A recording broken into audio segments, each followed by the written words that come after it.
বন্ধুরা ব্যাক ক্যামেরায় তোমাদেরকে একটু দেখিয়ে দিই ভালো করে। দেখো আমার ঘর আজকে অলমোস্ট ফাইনালি গোছালাম। দেখো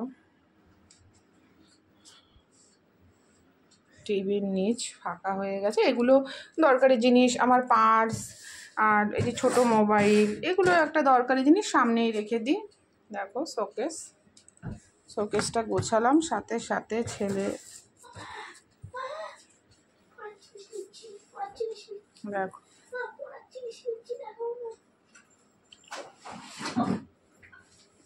দেখো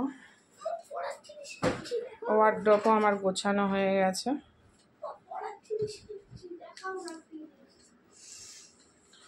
দেখো আলনায় এখনো অবধি নিচে ব্ল্যাঙ্কেটগুলো রয়েছে, ওগুলো ওয়াশ করতে হবে।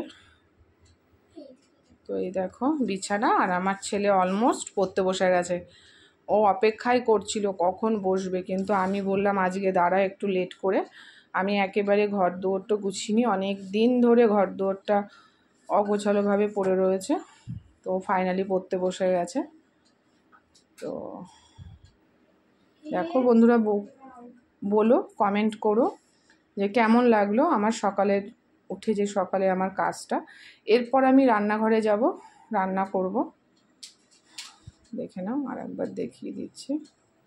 ঘরদোর গোছানো থাকলে খুব ভালো লাগে, মনের দিক থেকেও খুব শান্তি একটা ফিল হয়, যে না ঘরে ঢুকেই তাকালে মনে হয় সব ক্লান্তিও দূর হয়ে যায়, যে না ঘরটা গোছানো আছে। আর ঘরটা অগোছালো থাকলে পরে মনটাও মনে হয় অগোছালো, কোনো কিছুই ঠিকঠাক নেই। তো চলো বন্ধুরা, এইটুখানি। এরপর তোমাদের সাথে রান্না করছি সেটা শেয়ার করব।